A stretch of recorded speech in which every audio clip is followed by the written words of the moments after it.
これは今年の8月にガーリレさんから発売されたカレードカラーワークスという新しい模型用水性塗料です。模型用の水性塗料という意味では、すでに他のメーカーから何種類か発売されていますが、このカレードカラーワークスはエアブラシ塗装に特化しているというのが一つの特徴となっているようです。果たしてラッカー塗料と比べて使い勝手はどのくらい違うのか、実際に使って試してみることにします。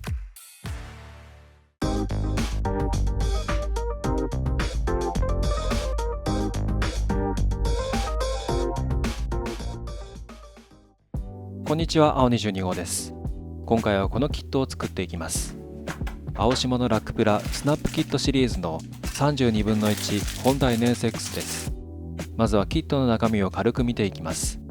このキットは本来は塗装不要となっているので、そのままでも見栄えがするように表面がピカピカに成形されています。また小さいスケールのためか、形状は実写よりも若干メリハリをつけてあるようです。窓の透明パーツはワイパーまでが一体成形されています。ピラーはシールで塗り分けることになっていて、屋根は黒成型色の別パーツが用意されています。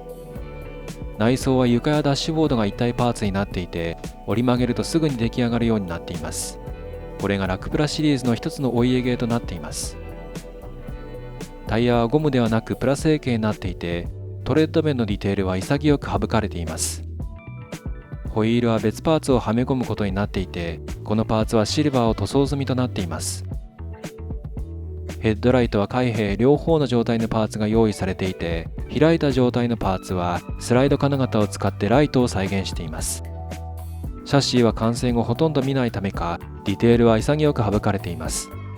ただし、マフラーは別パーツで再現しています。細かいマーキングなどはシールで再現することになっています。というわけで早速塗っていくことにします。最初に塗るのはボディでプライマーグレーという要するにサーフェイサー的な下地を塗っていきます。すでにエアブラシ用に薄めてあるので、容器からそのままエアブラシのカップに入れて塗装します。ちなみに今塗っているボディはあらかじめ全体をヤスリがけしてパーティングラインや表面のうねりをなくしたり、はめ込んであるヘッドライトのパーツやサイドにあるダクトのパーツはあらかじめ削ってパーツの合いを調整してあります。カレードカラーワークスを初めて塗った第一印象は悪くないです。塗料が表面に着地した後すぐに乾くので、エナメルを塗った時のような塗り重ねづらさというものはほとんどなく、ラッカーと変わらない塗り心地だと感じます。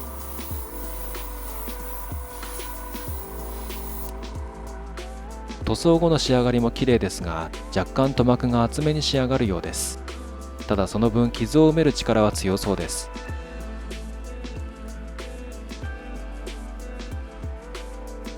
続いて赤を塗っていきます。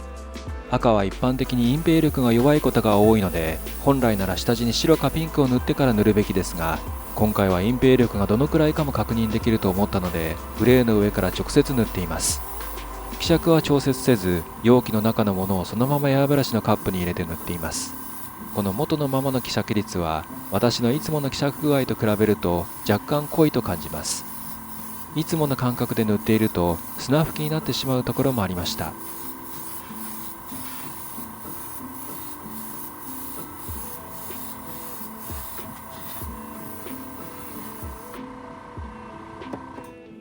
そんなわけで一度軽くヤスリがけすることにしました。砂吹きになってしまったところをやすって平らにしておきます。とはいえ希釈が濃いめなだけあって塗膜が厚めになっているので、多少やすった程度では一度塗りにもかかわらず下地が出てくるようなことはありませんでした。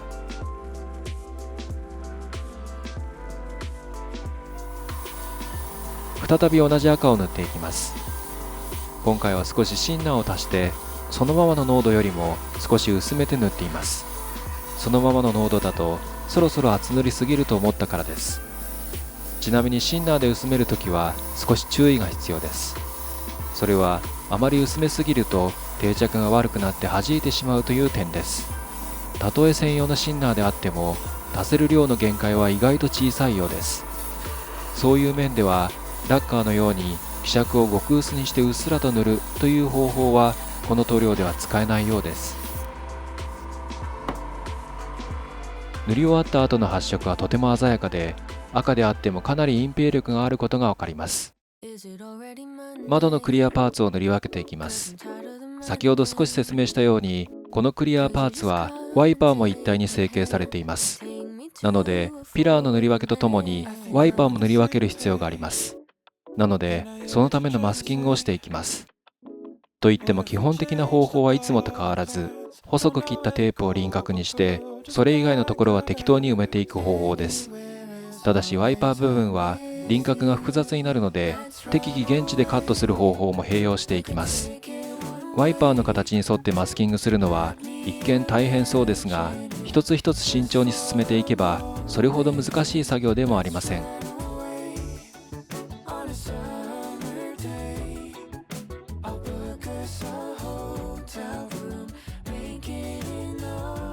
テープを貼った後は竹串でなぞって確実に密着させます。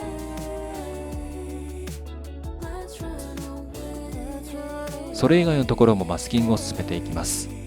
このクリアパーツはピラーも一体になっているので、それらも塗り分けていきますが、段差がはっきりしているので、テープを貼る時の位置決めは意外とやりやすいです。ちなみに透明パーツのマスキングは自分のマスキング力を確かめることができます。というのは、貼ったテープの密着具合を裏側から確認することができるからです。竹串でしっかりと押さえて密着させたと思っていても、裏側から見ると意外に気泡が残っていることがわかります。それがマスク漏れの原因となります。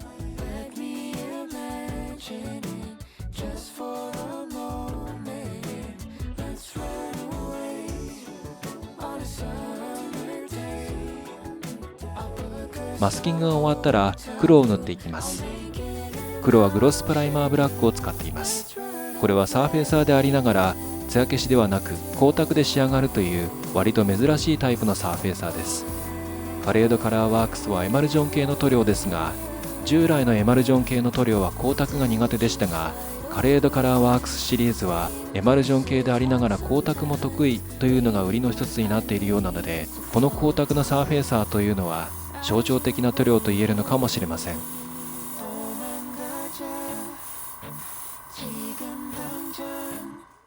塗り終わったらマスクを剥がしていきます。塗装後2時間くらい置いてから剥がしています。15分くらいで多少触れるくらいに乾燥しますが、触っても指紋が残らない程度に乾燥させるには2日以上かかるようです。完全硬化はラッカーと比べると時間がかかるようです。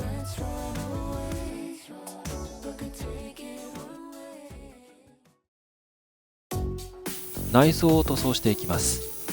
艶消しの黒で仕上げたいのですが、成型色が黒なので一旦グレーのサーフェイサーを塗ります。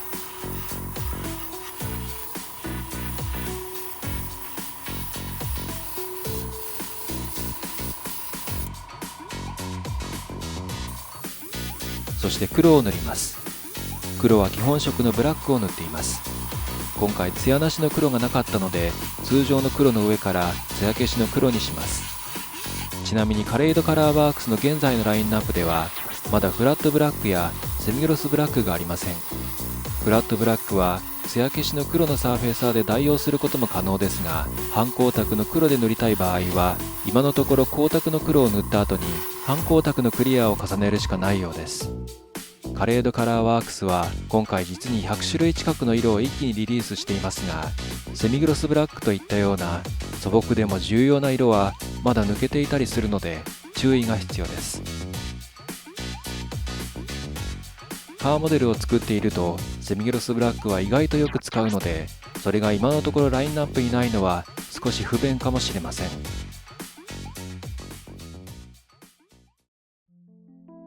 ボディを研ぎ出しするためにクリアを塗っていきます。クリアはバーニッシュグロスを使っています。ちなみにバーニッシュというのはニスのことです。ニスという名前は本来はワニスだったのが短くなったもので、そのワニスというのはバーニッシュから変化したものです。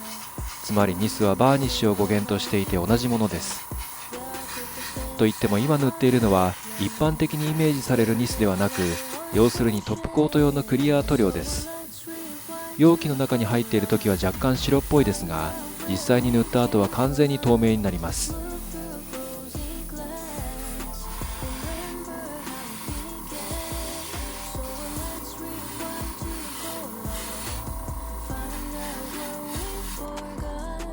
バーニッシュは一度塗っただけですが研ぎ出しをしていきます。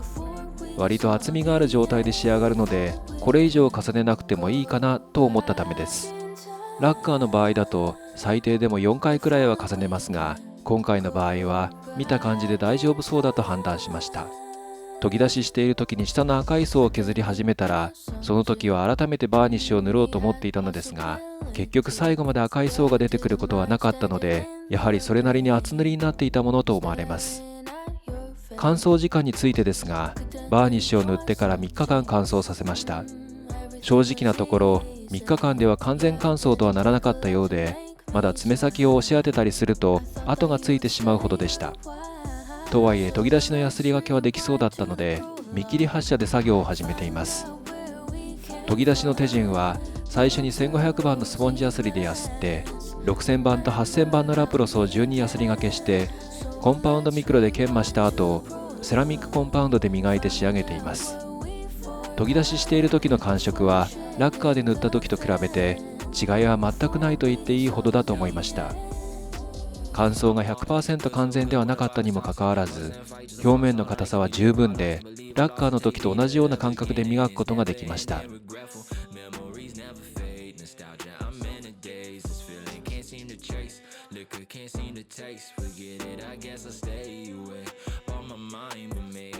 面積が小さいところや入り組んだところなどは一部綿棒を使って磨いています。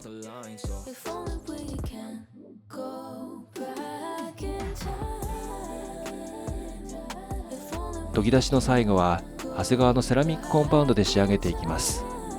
この辺りもラッカーで塗った表面を磨くときと全く変わりません。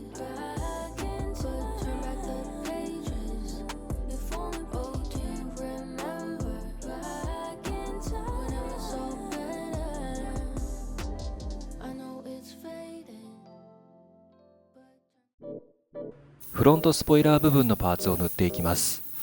ここも成型色が黒だったので、最初にグレーのプライマーを塗ってから通常の黒を塗っています。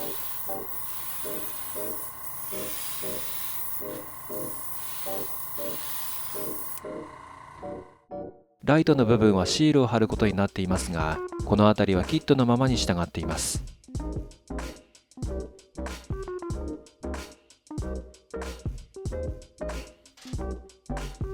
そしてボディにはめ込んでいきます。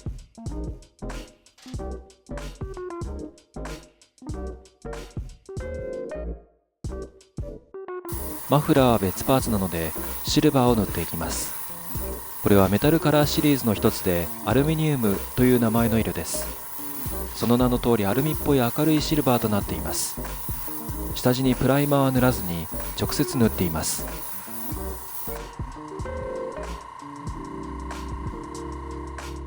テールランプについては今回はキットのままシールで再現することにします。テールランプのパーツはクリアになっているのでクリアレッドなどで塗り分けることも可能ですが、現状でカレードカラーワークスのラインナップにはクリアレッドがないので、ラッカー系のクリアレッドで塗ることも考えたのですが、そこだけラッカーというのもどうかと思ったので、今回はシールで済ませることにしました。クリアレッドやクリアオレンジはカーモデルを作るときに大抵必要になってくる色なので、将来のリリースが待たれるところです。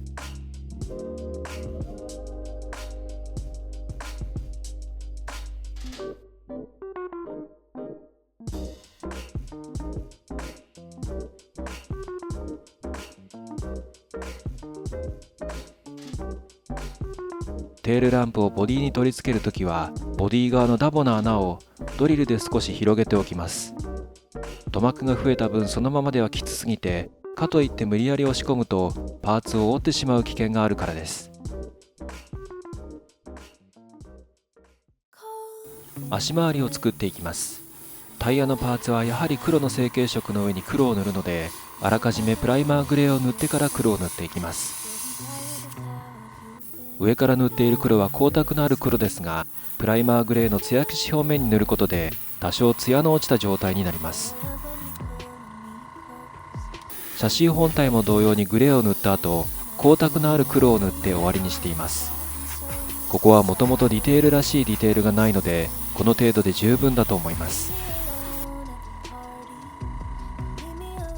塗装が乾いたら組み立てていきます。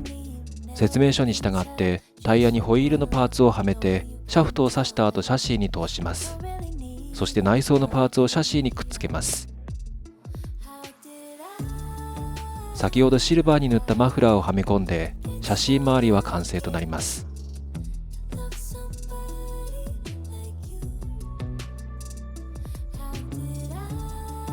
ボディ周りも組み立てていきます。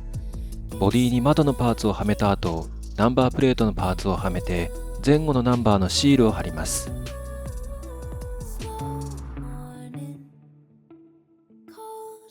そしてボディに先ほどのシャシーをはめます。左右のダクトのパーツでシャシーを外れないようにします。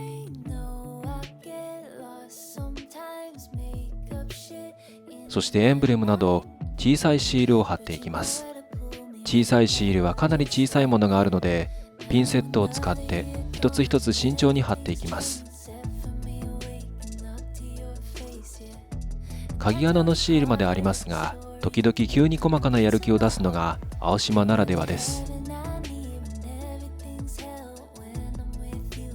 最後にウォッシャーノズルを黒く塗ります。タミヤのエナメル塗料のセミグロスブラックを先端の尖ったタミヤの綿棒でちょん塗りします。エナメル塗料を使ったのは万が一失敗してもエナメル溶剤で拭き取れるからです。